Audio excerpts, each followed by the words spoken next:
I wanted to make a quick video on how persistence works. Now there are two kinds of persistence. There's a persistence inside an object, which is this toggle right here, and there's a persistence inside rooms, which is in the settings tab, and it's right here.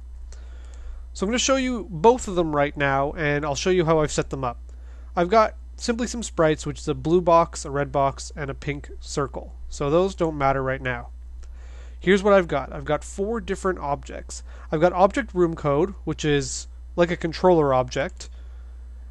And all it does is make sure that if I press the left button on my mouse, I create a ball right where my mouse is. That's using the instance create function. And then I use the left and right arrow keys to go back and forth through my room with room go to previous and room go to next. That's just so I can show you how the persistence works. So I've got my blue object here, and this one is persistent. I've checked persistent.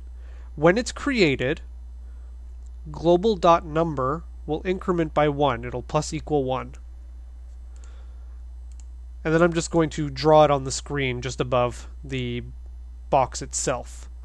Now this red object is not persistent. I didn't check the box, and when it is created, global number equals 0. So this is my setup. When the red box is created, this variable called number will equal 0, and when the blue is created, it'll increment that variable by 1.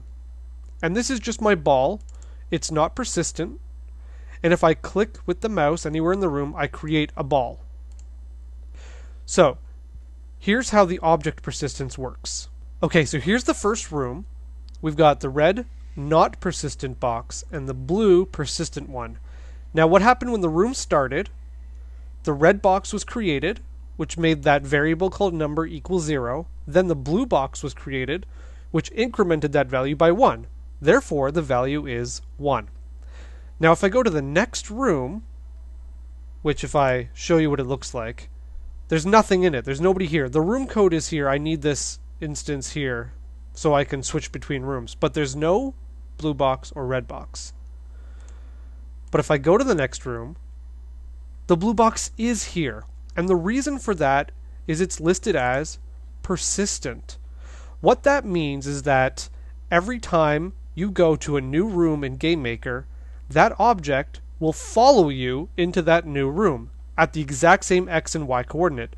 I've done the same, obviously, with my room code, which is my controller object, because I want to be able to use these controls, these commands, in each room. So I only ever put him in the first room, and then made him persistent, so he follows me from room to room. Now if I go back to the previous room, the number went to 0. Now why is that? Well, we were in the second room, where global number equaled 1. When we went back to this room and the room started, it created the red object, this box right here, which, when it's created, sets the number variable to 0. Now what would normally happen is the blue box would be created and it would increment it to 1. But because it's persistent, it never does the create event again. It only ever does it the first time it's ever created, and that's it. So when I went back to this room, it didn't create the blue box. The blue box just followed with me. And that's what persistence means. So let's look at what it means for a room to be persistent. I'm going to turn on the persistence checkbox, here we go, persistent, for the first room. And what that means is, if I leave the room and then come back to the room, everything should stay exactly as it was. So it's kind of like saving rooms and then recalling them later, like loading them back up. Think about if you've ever played The Legend of Zelda on NES. Every time Link pushes against one of the doors and the camera pans to a new room, whenever he goes back to the old room later, things are still the same. Treasure chests are still open, enemies are still dead. Well, actually in that game they respawn. But you get what I mean here. So let's see what it looks like to have a persistent room. Okay, so far it's the same deal. Nothing any different. Now, let's move into the next room.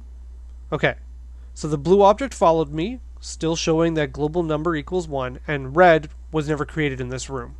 Now if I go back, what's that? Global number still equals 1. And the reason for that is this room is now persistent. It's remembering all of the information that happened inside this room.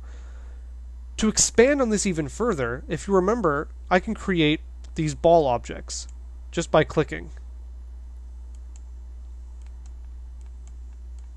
So there we go. I've created a few of these instances. Now normally what would happen is I would leave the room. So here I am. I'm in a new room. And if I don't have persistent checked, if I went back to that first room, those balls wouldn't be there, and this variable would equal 0 because everything gets reset. But when it's persistent, it's not reset. So if I go back to the previous room, these balls are still here. Your game has remembered the information in this room. So when you come back, it's all the same, which this is great. You may actually need to do this for many of your rooms in your games, especially when you have like enemies you kill who leave corpses or items. Think about any game you play. Every time you go back to a previous area, things are the same. Think about large-scale games. Think about things like Diablo or Borderlands or Skyrim or any of those big adventure or RPGs. Things are persistent. There is permanence. So that's how it works. Object persistence means that every time you change rooms, the object will follow you into the next room and be at the same X and Y coordinate.